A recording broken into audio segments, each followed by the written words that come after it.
सबसे ज्यादा परेशानी का सबब बन जाता है 467 ऑफ आईपीसी, 467 ऑफ आईपीसी, जिसके अंदर की उम्र कैद तक का प्रावधान है। नमस्कार दोस्तों, स्वागत करता हूं आप सभी का फिर एक बार अपने इस यूट्यूब चैनल पर जिसका नाम है फाइट फॉर ट्रू और मेरा नाम है वीरेंद्र वर्मा।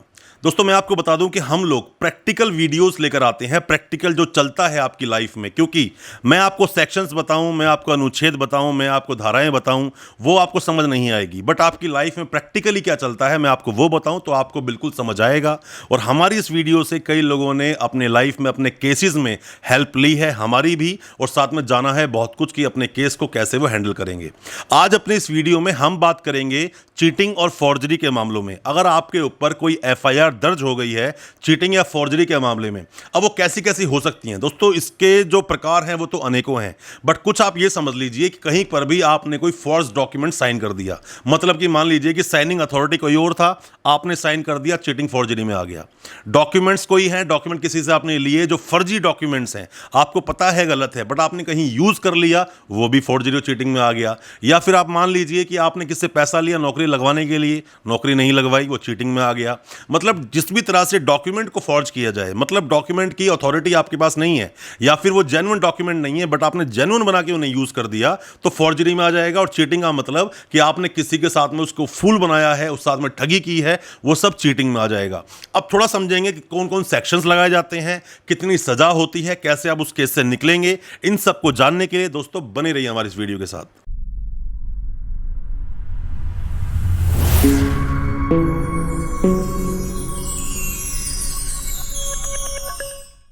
दोस्तों, चीटिंग और फॉर्जरी एक ऐसा कॉमन सब्जेक्ट है जो ज्यादातर हर व्यक्ति अपनी लाइफ में कभी ना कभी एक ना एक बार फेस करता जरूर है। जिस तरह से अपनी लाइफ में एक ना एक बार हर व्यक्ति पुलिस थाना या कोर्ट को फेस जरूर करता है। अब होता क्या है कि मान लीजिए कि आपने कहीं किसी से कोई लैंड खरीदा, लैंड आप खरीद रहे हो, बट बाद में पता चला कि जो डॉक्यूमेंट्स हैं वो डॉक्यूमेंट गलत हैं, कि पहले से ये लैंड किसी को बेच चुका है। मतलब कि आपने जीपीए करवा रहे हो, अब ये समझ लीजिए आपने किसी से कोई मार्कशीट ली गलत तरीके से, आपने कहीं यूज कर लिया, पता चला बाद में कि ये तो आपके डॉक्यूमेंट ही फर्जी थे। आपने जॉब लगवाने के नाम से किससे पैसा ले लिया, ठगी हो गई, वहां पर 420 की लग गई। अब कुछ सेक्शंस को समझिए, फॉर्जरी में सेक्शंस कौन से लगते हैं। अगर आपके साथ भी कोई ऐसी एफआईआर लॉन्च हुई है तो आप उसमें देखना ये सेक्शंस लगे होंगे। सेक्शन कौन कौन से होते हैं? सबसे पहले होता है 420, 467, 468, 471, 120 बी। ये कॉमन है, कॉमनली लगाए जाते हैं ये सारे सेक्शंस, जो कि आईपीसी के हैं। भारतीय दंड संहिता 1860 की जो हमारी संहिता बनी हुई है, जो एक्ट बना है, उसके अनुसार ये आईपीसी के सारे सेक्शंस हैं। और दोस्तों, सिर्फ अगर चीटिंग का मामला होता है तो 420 ही लगी होगी, या फिर साथ में लगा होगा 34 ऑफ आईपीसी, 34 ऑफ आईपीसी आप इसको बोल सकते हो। मतलब कि अगर 2 से ज्यादा लोग हैं, या मतलब 2, 3, 4, 5 लोग हैं इसके अंदर इन्वॉल्व हैं, तो 34 लग जाएगी, वरना सिर्फ 420 पे आपका जो ट्रायल है वो शुरू हो जाएगा।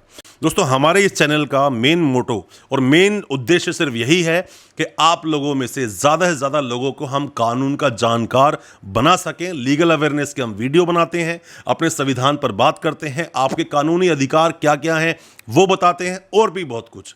आपको कानूनी नॉलेज लेनी है, आप अपने आप को कानून का जानकार बनाना चाहते हैं, सिर्फ हमारी वीडियोस को देखें, उससे ही आपके लिए इनफ हो जाएगा। आपको बड़ी बड़ी मोटी मोटी बुक्स पढ़ने की ज़रूरत नहीं है, आप वीडियोस को देखते रहें और नॉलेज लेते रहें। अब दोस्तों, इन पूरे प्रावधान में जिन लोगों ने डॉक्यूमेंट के साथ फॉर्जरी की है, किसी भी तरह साइन गलत किए हैं, या फॉर्जरी में आप कहीं पर भी इन्वॉल्व थे, सबसे ज्यादा परेशानी का सबब बन जाता है 467 ऑफ आईपीसी, 467 ऑफ आईपीसी, जिसके अंदर की उम्र कैद तक का प्रावधान है। अब बात आती है कि सर हमें बेल कैसे मिलेगी। दोस्तों, बेल लेने के बहुत सारे तरीके होते हैं। बेल लेने का सबसे आसान तरीका पहले आप समझिए।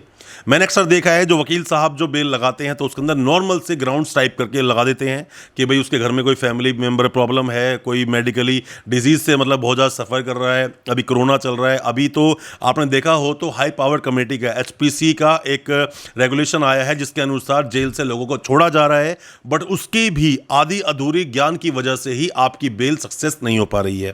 ये भी चलो चीज़ है इसके अंदर। अब आप करेंगे क्या? आप 467 सेक्शन से मत डरिए। आप ये मत डरिए कि लाइफ टाइम इम्प्रिजनमेंट है तो पूरी ज़िंदगी में जेल में रहूँगा। आप बेल लगाइए सॉलिड ग्राउंड्स के साथ। सॉलिड ग्राउंड्स हैं, आपके वकील साहब बहुत स्ट्रांगली आपके वहाँ पर जाकर आर्ग्यूमेंट करेंगे।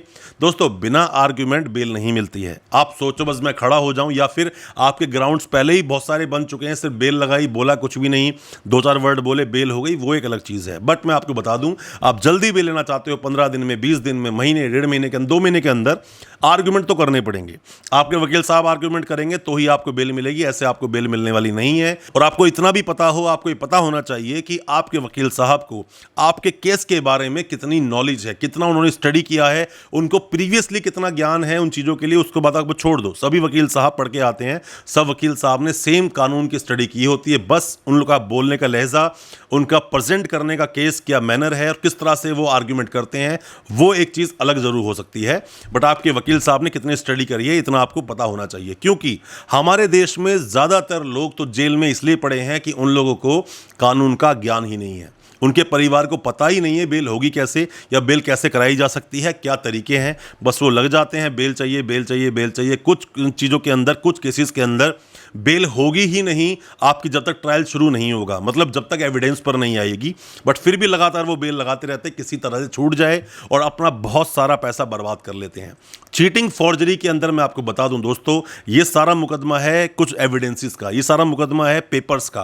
कितने पेपर्स स्ट्रांग आपके पास हैं, आपके पास अपनी बेगुनाही की क्या सबूत हैं, कितना स्ट्रांगली आपके वकील साहब आपके केस को प्रेजेंट करेंगे, कितना अच्छे से आप अपने केस को वकील साहब को बता पाए, ये सब मैटर करता है। बट चीटिंग और फॉर्जरी के अंदर जो 420 है या बाकी धाराएं लगी हैं, 467 को हटा दें तो बाकी सभी 7 साल 10 साल की कैद वाली सारे मुकदमे हैं, और इनके अंदर आपको बेल आसानी से, आराम से, मतलब ज़्यादा भी होता है तो 3 महीने में आपको बेल मिल जाती है।